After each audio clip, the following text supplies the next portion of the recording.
tukod marami para matibay ang ating pagkakatayo. The word diversify is defined as to change something so that it has more different kinds of people or things. Dinadagdagan ng mga sangkap, dinadagdagan ng mga tauhan, dinadagdagan ng mga bagay-bagay na bumubuo sa anumang ating ginagawa, hindi isa lang. John 10, the Lord Jesus says, I came that you might have life and have it abundantly. Jesus would like us to have comfortable, abundant, fruitful life.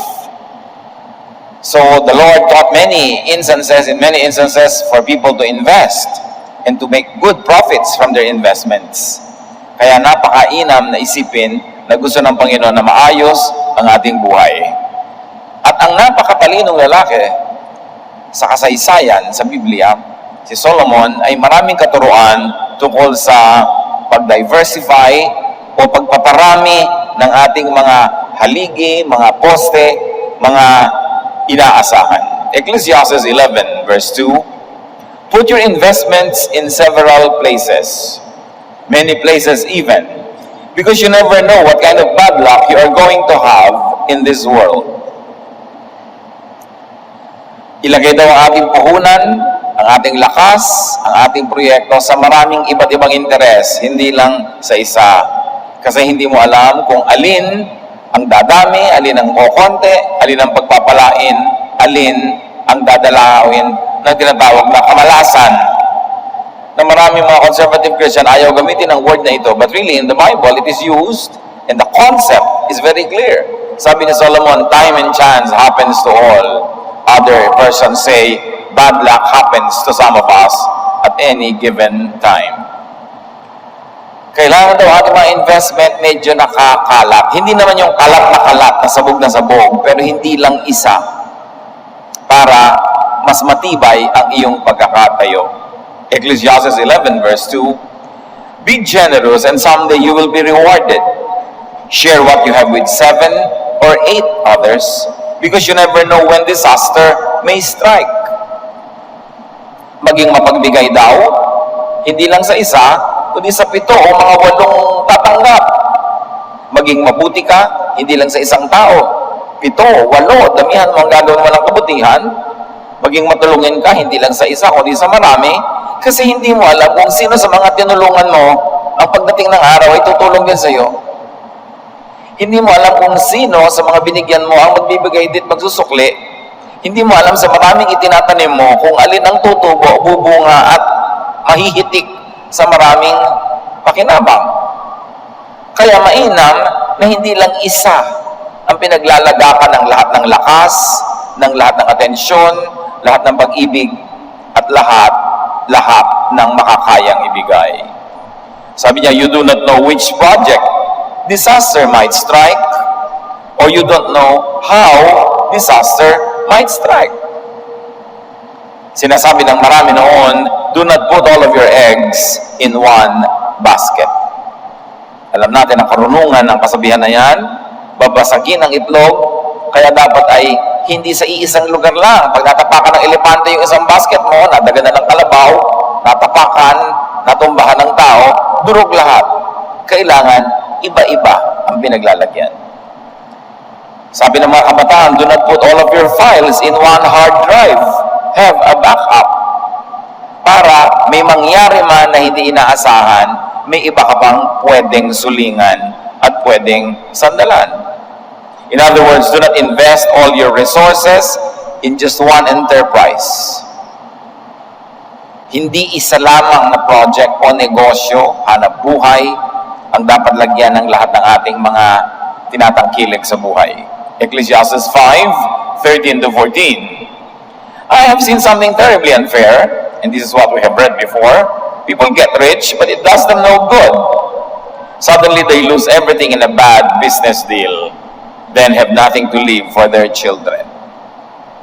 Tendency kasi ng mga tao na pagka merong kumita, merong nagbigay ng biglang ginhawa o tubo, mahumaling na doon. Kaya maraming nararaket, maraming nadadaya ng mga schemes, nung mga mag-i-invest ka, ng 1,000. After 1 week, magiging 1,200. So, maglalagay ka muna ng 1,000. Pag tumubo ka na ng 200 agad-agad, maglalagay ka na ng 2,000 para maging 2,004. At mamaya, 10,000 na yung ilalagay mo dahil parami ng parami. Nawawili ka, hanggang isang laman na yung alahas mo, ibenta mo yung bahay, sabihin mo sa mga kapitbahay at kaibigan mo, mag-invest din kayo dito kasi dadami ang pera nyo at lahat-lahat inilagay nyo na doon. Hanggang isang araw, makukunin nyo na yung kita nyo, biglang wala na, nagsara na, fly by night, tinakbuhan ka na, kasi pala ay racket. Pag kami kumikita, maganda, maglaan pa rin sa ibang investments. Kasi hindi mo alam kung biglang dadalawin ng dilubyo yung investment mo na napakaganda pa naman sana ng kita. Sa ibang version ng Ecclesiastes 11:1-2, ship your grain across the sea. After many days, you may receive a return. Invest in 7 ventures, yes, in 8. You do not know what disaster may come upon the land. Importante na marami kang tukod, hindi isa lang. Kaya pagka babagyo sa mga probinsya, yung mga bahay, dinadagdagan nila ng suhay, ng ibang mga tukod at haligi para tumibay ito. Ganon din ang ating buhay pananalapi. Ganon din ang ating buhay emosyon or ating emotional life at ang ating spiritual life. Ecclesiastes 11:2, according to yet another version that amplifies the many wonderful angles of the same idea, put your investments in several places, many places even, because you never know what kind of bad luck you are going to have in this world. So, invest in diverse places, in diverse ventures, and even in diverse persons and projects and interests. Hindi natin tiyak. Kahit para ang ganda-ganda ng panahon ngayon, hindi mo alam, bigla-biglang may dumarating na bagyo. Bigla-biglang naiiba ang ihip ng hangin. James 4:13-14, you should know better than to say, today or tomorrow we will go to the city. We will do business there for a year and make a lot of money. What do you know about tomorrow? Ang lahat ay pakikipagsapalaran lamang. And the more you spread your resources, the more covered you are against what might come ahead. There are many examples of diversification in the Bible, especially in the career of Solomon. Ecclesiastes 2:4-8, talagang matalino siya. I did some great things. I built houses and planted vineyards. I had flower gardens and orchards full of fruit trees. I had pools where I could get water for the trees. I owned slaves, and their sons and daughters became my slaves. I had more sheep and goats than anyone who had ever lived in Jerusalem. Foreign rulers brought me silver, gold, and precious treasures. Si Solomon, king of diversification. Hindi siya umasa sa royal income earned from the taxes from the people. Hindi lang yon. Marami siya mga proyekto. Nagpagawa siya ng mga bahay na pinaligiran niya ng mga taniman ng mga halamang pinakikinabangan.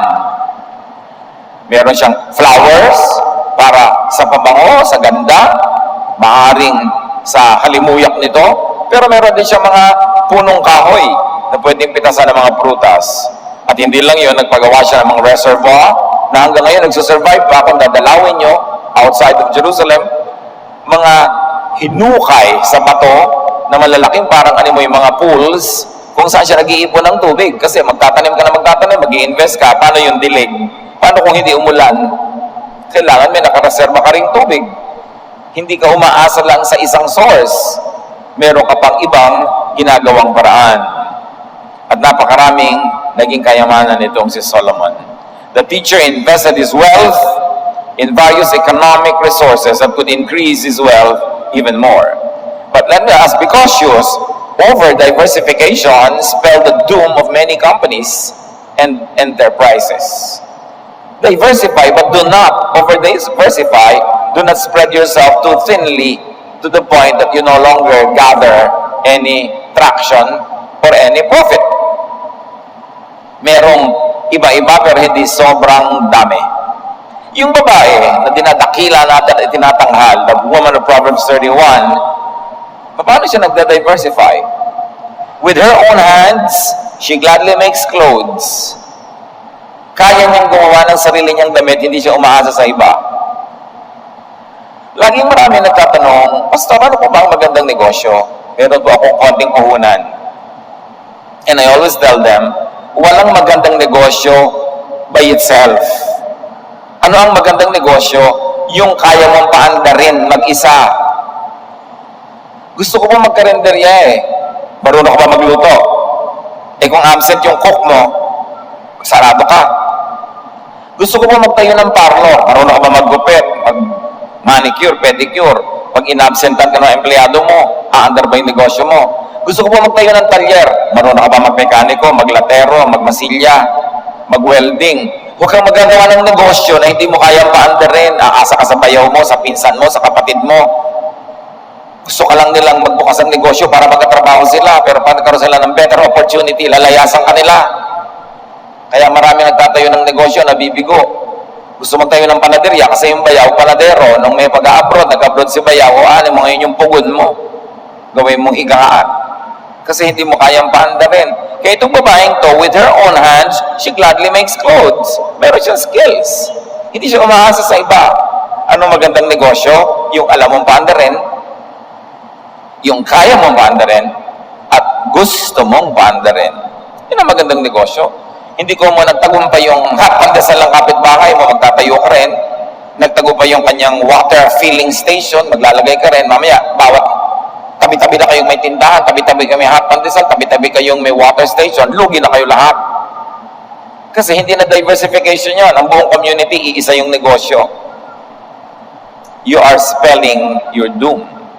This woman of Proverbs 31, she is like a sailing ship that brings food from across the sea. Importer din siya. Para sa mga panahon na wala silang ani, nag-i-import siya. Kung saan maraming produkto, doon siya bibili. Dadalhin niya doon sa konti lang yung produkto, maganda ang presyo. She knows how to buy land and how to plant a vineyard. Nakita niyo, marunong siya bumili ng mga lupa at marunong siya magsaka. Bili ka na bili ng lupa, wala ka namang itatanim, nakatiwangwang, anong klaseng investment yun? Kaya mga daddy, bibili ko na mahal na alahas. Ang mahal-mahal yung daddy investment yun. Anong investment? Pag naghirap tayo, ibinasangla mo yan, binabarat. Pag gusto ng ibenta, wala namang bumibili, muraw na lang, investment, hindi mo pa aminin na gusto mo lang maglagay ng ikaw dyan sa tenga mo. Nakasinlaki na siniguelas. So, anong klaseng investment yun? Kikita ba yan? O gastos lang yan? She knows how when to buy or sell. She makes clothes to sell to the shop owners. She is cheerful about the future. Sabi ng ibang version, she can laugh at the days to come. Bakit? May savings. May income. She is charitable. She opens her hands to the poor, but she never stops making money. And this woman can laugh at the days to come because she doesn't solely depend on one investment, the husband. Hindi lang siya nakaasa sa husband. May sarili siyang income. Kaya mga iba, naku po, binubugbog ako ng asawa ko, naapi ako, bababae, inuwian ako ng sakit, ba't di mo iwan? Wala po akong income. Yun. Mahirap talaga pag wala kang income. Ibig sabihin, hindi ka nag-diversify, isa lang ang inaasahan mo. Kaya ngayon, makakapit kang parang tuko. Kahit iwinawag-wag ka na, ayaw mo pang tumanggal kasi wala kang aasahan. You can only laugh at the days to come when you can produce what you need. Or when you participate in the production of your husband or your son or daughter to the point that you are not a dependent, you are a participant in the production. Mahalaga meron tayong saysay, hindi lang tayo umaasa para marami tayong pwedeng paghugutan ng lakas. Do not invest all of your love in just one object. That is an extended application of this teaching. Love and invest in more than just one person. Diba sinabi, give to 7, to 8. Marami kang anak, may isa ka lang paborito. Nakakatiyak ka ba na pagtanda mo mamahalin ka ng paborito mo na yon? Tsaka masama yung may paborito, anak mo lahat yan, ang galing sa yung laman at yung dugo, mahalin mo lahat. Hindi isa lang ang itinatangi, isa lang ang binibigyan ng pasalubong, isa lang ang ipinagsha-shopping. Parents should never do that. At kahit sa kaloob-looban mo, may parang mas matimbang, hindi mo naman kailangan sobrang ipahalata yun. Love and invest in more than just one person. Kung kaya mo magpaaral ng anak mo, magpaaral ka. Kaya mo magpaaral ng iba pa, magpaaral ka. Kasi hindi naman lahat ng anak ay nag-aalaga ng magulang. At hindi naman lahat ng mga anak nagsusukli ng mabuti sa magulang. Luke 10:27, love the Lord your God with all your heart, and with all your soul, and with all your strength, and with all your mind, and love your neighbor as yourself. So tatlo ang minamahal dito sa Luke 10:27. Love God. Can you imagine all your heart, all your mind, all your strength, parang wala nang natira, pero meron pa kasi sabi, and your neighbor, love also, and yourself. Mahal mo rin dapat ang kapwa at mahal mo rin ang iyong sarili. May mga tao, Diyos na lang ang minahal, puro religion na lang ang buhay, tapos nakatiwawang ang labada, hindi man lamang maplansya kasi laging nasa prayer meeting. Walang ginawa yung mga young people kundi makapag-fellowship, mag-activity, pero hindi na nakakatulong sa bahay. Kuminsan hindi na nakakapag-aral para si puro kabanalan. Balance dapat. You love God, you love others, and you love yourself also. Malaki ang utang at puso na ibinigay ng Diyos sa tao dahil tayo nilikha sa wangis ng Diyos. Kasya lahat yun. Management lang. Hindi ko mo na humaling ka sa relihiyon, na humaling ka sa Biblia, na humaling ka sa Bible study, napapabayaan mo ng mga tungkulin mo sa bahay, yung pag-aaral, o iba pang mga bagay. Kasya lahat yan. Management lang. At sinabi, love your neighbor. Love God and people. Some people become very religious, they become narrow-minded, that they love God only, but they hate all other people. They don't hate only those who are ungodly, they hate those who are also religious, but in another congregation. Don't misuse your love for God to hate and harm other people. Ang laki ng kayang gawin ng ating isip. Kaya kailangan lamang practice, exercise. Favoritism, loving only one, that is very counterproductive. Katulad ng pamilya nila Jacob, pamilya ng kanyang sambahayan na may mga paborito. Yung tatay, paborito yung anak na panganay. Yung nanay, paborito yung anak na bunso. Nagkawatak-watak tuloy ang pamilyang ito. Binless ng ama yung anak na hindi dapat tumanggap. Yung dapat tumanggap ng blessing, nadaya. Genesis 27:38, Father, Esau asked, don't you have more than one blessing? You can surely give me a blessing too. Then Esau started crying again. Later on, he wanted to kill his brother who stole his blessing. Dahil sa favoritism practiced by the mother and the father, their family was destroyed. May mahal kang anak, mahalin mo lahat ng anak. Love a person and other persons. Merong mga lalaking anak, pag nagkasawa, nakakalimutan na yung magulang. Love your wife and your mother. Sabay. Magkaibang uri at hugis ang pagmamahal yon, pero dapat sabay. Nagkaasawa ka, love your husband and your mother-in-law. Hindi husband lang. Dapat maraming pinagkakasya para hindi conflict ang buhay. Love your son and your daughter-in-law. Hindi son mo lang, kasi hate mo yung daughter-in-law. Paano yun? Conflict yun. Love your child and other children. Kung gaano mo kamahal ang iyong anak,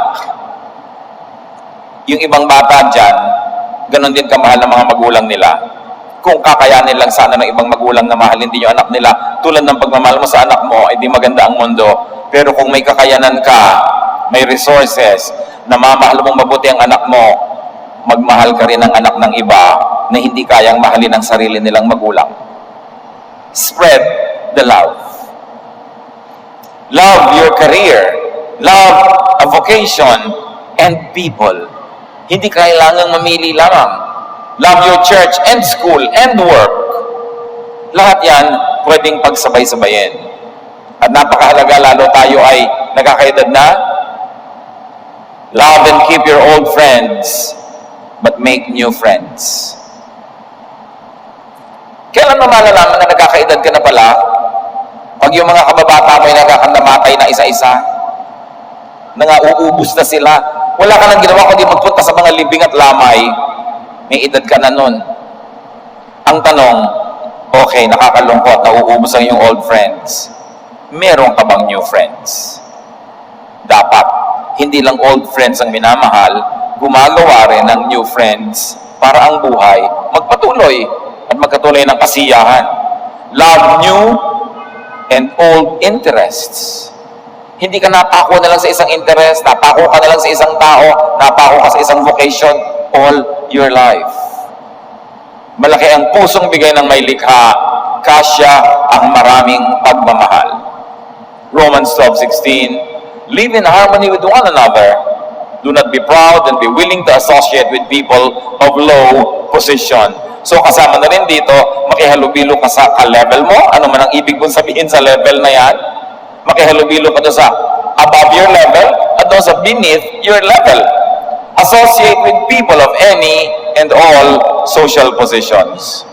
Yan ang example na binigay ni Jesus to the point that He was called a friend even of tax collectors and sinners. Hindi namimili ng kasama lang because everyone has a story and a lesson for you. Sabi ng Desiderata, listen to others, even the dull and the ignorant, they too have their story.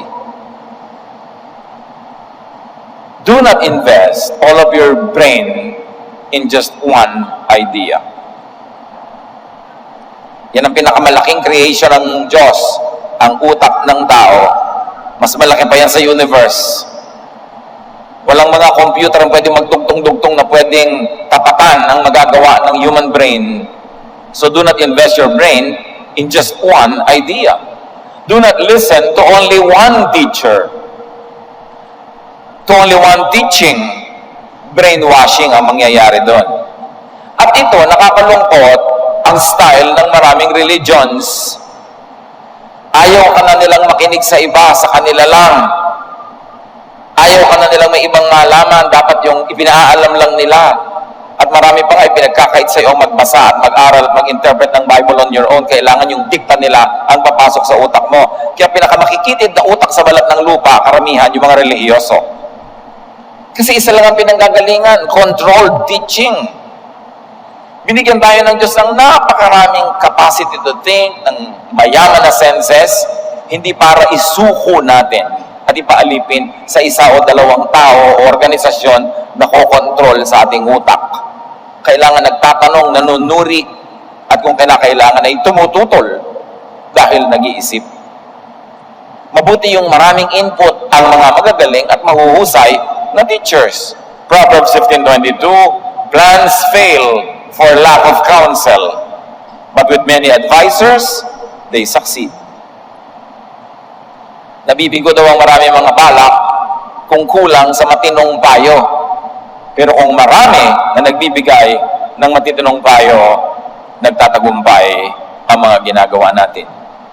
Kaya si Solomon, ang runong-runong na, nung gagawin siyang hari, tinanong siya ng Diyos, ano mang gusto mo, ibibigay ko sa iyo. Anong gusto mong hilingin? Sabi niya, patalinuhin niyo po ako. Kasi ang mga taong ito ay tao niyo, hindi ko tao. Ang kaharian ay kaharian niyo, hindi ko kaharian. So anong knowledge ko kung paano mangunguna sa inyo mga tao? Turuan niyo ako, bigyan niyo akong wisdom. Tuwang-tuwa ang Diyos sa hiningi ni Solomon, kaya pati hindi niya hiningi, ay ibinigay. Tulad ng kayamanan, kapangyarihan, katanyagan, kasi ang hiningi niya karunungan. Natuwa ang Diyos.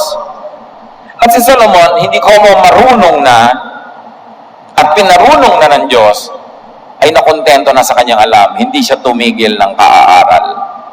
Ecclesiastes 1:13-14, I applied my mind to study and to explore by wisdom all that is done under the heavens. I have seen all the things that are done under the sun. Nag-aaral siya ng nag-aaral. Zoology, botany, astronomy, arithmetic, engineering, architecture, farming. the arts, poetry, drama, literature. Pinag-aralan niyang lahat. Kaya pag siya nagbibigay ng turo at payo sa kanyang mga nasasakop, napapabuti ang buhay ng mga ito. Kawawa ang mga sakop na ang kanilang pinuno ay konti lang ang alam. Kawawa ang mga tinuturuan kung ang nagtuturo ay limitado ang alam at tumigil ng mag-aral. Nakapaglingkod siyang mabuti dahil pinalawak niya ang kanyang kaalaman, malalim, malawak, mataas ang pinaguhugutan niya ng kanyang mga desisyon, ng kanyang mga payo at ng kanyang mga utos. Sabi niya, I have seen all things that are done under the sun. Alam niya kung paano mamumuno dahil napakaraming buhay ang naunawa niya, and he lived many lives, so to speak. Ecclesiastes 11:6, plant your seeds early in the morning and keep working in the field until dark. Who knows? Your work might pay off and your seeds might produce. Negatively, your work might not pay off and your seeds might not produce. So ang sinabi, okay, umagang-umaga, magtanim ka na. Pero pagkatanim mo, huwag kang magpahinga. Huwag kang tumigil gumawa. Gumawa ka pa ng iba-ibang mga proyekto kasi hindi mo naman alam kung yung tinanim mo tutubo nga. At hindi mo alam kung gaano tutubo yun, gaano dadami ang bunga nun. Kung doon ka lang umasa, nagtanim ka lang ng isa, tapos yun na. Kung hindi magtagumpay, kinain na insekto, dumating ang drought, o kaya ay kung ano-ano nangyari sa halaman na ito at hindi siya tumubo, di nakatunganga ka na. Sabi ganoon, huwag kang umasa sa isa lang. Huwag kang titigil. Yung iba, nakapagtapos halimbawa ng pag-aaral, tumigil na magbasa, tumigil na mag-aaral. No! Kung gumraduate ka noong 1972 o 82 o 92, ang dami ng bagong karunungan. Kulelat ka na by now. Kailangan nag-aaral ka pa rin. Paano ba kung hindi ka gumraduate, hindi ka nag-aaral, tapos wala ka idinadagdag? Pinapaspel lang sa iyo ang Mississippi. Nosebleed. Ayoko niyan. Pagka mga usapan ay nakakapagpatalino, na-stress ka na. Saan ka kukuha ng desisyon sa mga ginagawa mo araw-araw na desisyon? Paano mo haharapin ang mga problema? Napakalimitado ng pagkukuhanan mong karunungan, napakalimitado ng pwede mong gawin. Kawawa ang umaasa sa iyo. Kasi hindi ka makakadeliver na mabuti. Ang tao dapat hindi tumitigil mag-aral kasi napakaraming dapat malaman. What we do not know is little. What we know rather is little. What we do not know is immense. We must keep learning. So, it's always wise to have alternatives. To plant in the morning and to keep on doing other things until dark. Do not invest all of your life in just one philosophy, in one idea, in one set of beliefs. Dapat hindi narrow-minded. Huwag yung may ituturo sa'yo sa mga ayoko ako'y cerrado de candado. Tinuturuan kita, sabi mo, saradong utak mo, ipinagmamalaki mo na sarado ang utak mo. Na ayaw mo nang tumanggap ng liwanag, ng runong. Bakit? Alam mo na ba lahat? Marami sa alam natin, lalo relihiyon, namana lang natin sa mga magulang. Hindi mo naman talaga pinili na maging na religion mo, di ba? Namana mo lang. So dapat dumarating ang punto na tayo marunong na mag-isip, marunong nang manuri, sinusuri mo ang sarili mong relihiyon. Pagkatapos mong manuri, nag-aaral ka ng mga ibang mga options, at sa iyong panunuri, pag-aaral, pagbubulay-bulay, ay gagawa ka ngayon ng paninindigan kung saan ka mananalig. Hindi mo kailangang manahin lang na buong kabulagan ang namana sa magulang. Maaaring namana din lang niya sa magulang niya, hindi rin niya choice. Only a fool does not change his mind. Kailangan, kung marunong ka, nakakita ka ng mas maganda, change your mind. The New Testament, the teachings of Jesus is all about new things. New wine on new wineskins. A new spirit, a new covenant, a new commandment. Huwag tayong matakot sa new. Huwag tayong sentimental na ayaw natin bitawan yung old kahit meron ng mas mainam at mas mabuti. Maraming mga bagay, maging isipin, maging mga philosophies, lipas na sa panahon, hindi na bagay sa iyong konteksto, sa iyong katotohanan sa oras na ito. Kailangan na tayong patuloy na magbago ng ating iniisip. Ecclesiastes 7:18, huwag daw maging extremist. It is good to grasp the one and not let go of the other. Whoever fears God will avoid all extremes. So huwag kang masyadong conservative, huwag ka na naman masyadong modern. Humanap ka ng balance. Huwag kang masyadong makaluma, huwag kang masyadong makabago. Sabi niya, be not the last, be not the first, be not the last to lay the old aside, nor be not the new, the first to try what is new. There is such a line in poetry, sabi, hindi ikaw dapat ang mauna sa anumang bago, pero huwag din naman ikaw yung huli. Nasa gitna ka lang. Pagka mga extremist, ako'y conservative, sobrang conservative. Pagka naman liberal, sobrang liberal. Dapat nasa gitna-gitna ka. Middle of the road. Para kung nasa kaliwa ka lang lagi, sa tabi ng bundok, kung may malaglag na bato, nahulog sa'yo. Kung nandun ka lang sa gilid, sa may bangin, gumuho yung lupa, nahulog ka. Sa gitna ka lang. Lalo kung nasa Cannon Road ka. Kailangan nasa middle of the road. Sa mga paniniwala din, huwag maging extremist. Guilty dyan yung maraming religious people. Pagka napasama sa ganitong sekta, sobrang extreme. Pag napasama sa gano'n, nasa kabila, sila ay nagbabakbakan. Sa paramdalang pareho lang naman silang naghahanap sa Diyos at pareho lang silang tumatawag sa Diyos.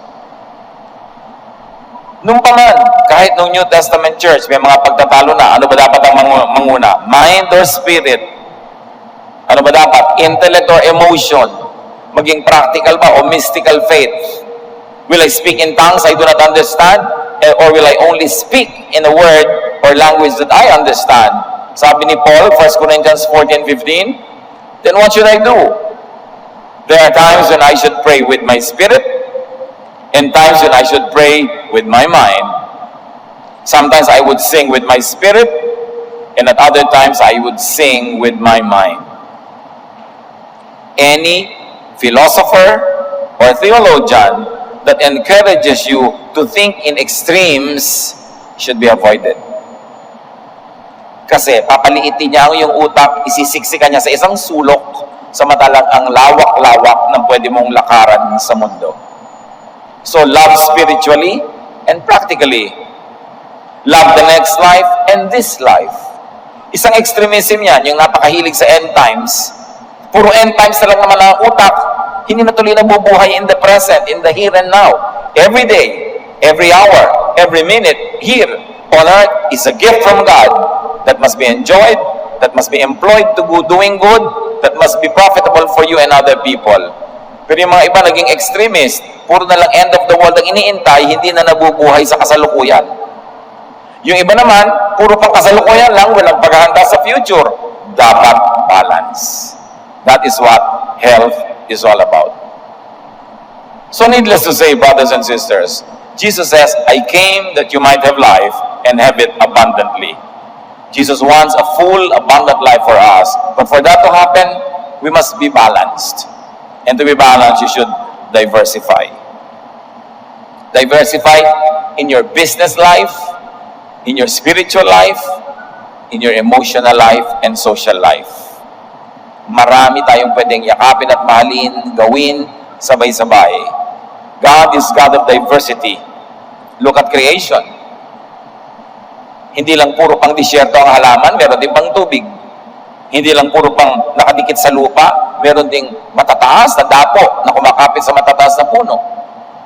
May mga namumulaklak ng pula, merong puti.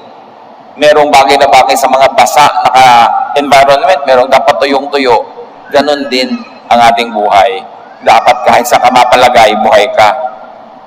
Sabi ni Paul, I know what it is and how it is to live in plenty or in want. Whether I am cold or hot, whether I am hungry or well-fed, I know how to be content. Dapat ganun ang buhay natin. Marami tayong pwedeng gawin. Pwede tayong mag-adjust. Hindi yung hindi ka na makatulog kung hindi mo sariling unan ng gamit mo. Hindi ka na makakain kung hindi luto ng nanay mo yung kinakain mo. Dapat marami, nagkada-diversify ka para saan ka man malagay. Ano bang assignment ang mapagtakunan sa iyo, mapaglagyan, you will thrive, you will flourish. You'll be able to have a good life, to glorify God, and to have other people. So accept and develop your many personalities and talents. Kung minsan sa iba't ibang bahagi ng buhay natin, iba't iba yung talent natin. So, tapos ka na halimbawa sa talent mo na gano'n, may bago ka naman talent na dapat na linangin, dapat i-develop. Do not stick only to the past. Sabi ni Paul, you know what I do with the past? I forget about the past. I move on towards the future. Pag lagi ka lang nakatali sa past, maging extremist ang iyong emotion, ang iyong pananaw, bukas dapat. Maraming dapat lasapin, maraming dapat magawa, ma-accomplish, ma-enjoy sa buhay na ito. Pero kung nakasara ang iyong isip, nililimitahan mo ang pwede mong gawin, you will limit your own opportunities. Do not put all of your eggs in one basket. Lalong-lalo sa pag-ibig. Yung mga iba, ang pinakamasakit na karanasan sa buhay, romantic love. Kasi nung umibig, lahat-lahat na ibinigay. Wala nang tinira sa sarili. Importanteng magtira sa sarili. Kahit mahal na mahal mo pa yung tao, napakahalaga na meron ka ring pagmamahal sa iyong sarili. Kaya sabi ni Jesus, love others as you love yourself. In other words, mahal mo sarili mo, at sa paraan na mahal mo sarili mo, mahalin mo rin yung iba. Huwag yung ikaw lang yung lamang, sila dehado. Pero huwag din yung sila lang yung lamang, ikaw dehado. Kahit mga magulang, nagmamahal kayo sa inyong mga anak, magtira rin kayo sa inyong sarili. Wala na yatang kasing lungkot yung makakita ka ng isang magulang na ibinigay ang lahat sa anak, at yung anak no nagkaasawa na at mga sariling anak, nalimutan na yung magulang, ikaw ngayon nakatingala sa langit, naghihintay na lamang na matapunan ng limos at konting pagtingin. Magtira ka rin sa sarili, kasi ang pag-ibig sa sarili ay pag-ibig sa Diyos, dahil Diyos ang nagbigay sa atin na ating sarili. Huwag na simot, na ubos na ubos. Diversify. Always leave something for yourself. And when you deal with people, when you do business with them, when you transact with people, always leave something on the table for the other person. Hindi sa'yo lang, hindi puro kabig, pero hindi rin puro bigay. Dear Lord, teach us to live a balanced life. Yung balanse sa pagtatanim at pag-ani, sa pagbibigay at sa pagtanggap, balanse sa pagmamahal at pagtanggap ng pagmamahal. Turuan mo kami, Lord, kung may imbalance sa aming buhay. If we practice favoritism, especially among those we should treat equally. Ipakita mo sa amin, Panginoon, kung kami nahuhumaling sa isang hanap buhay na inilagay na namin doon lahat na pwedeng maging dahilan ng pagbagsak ng lahat-lahat.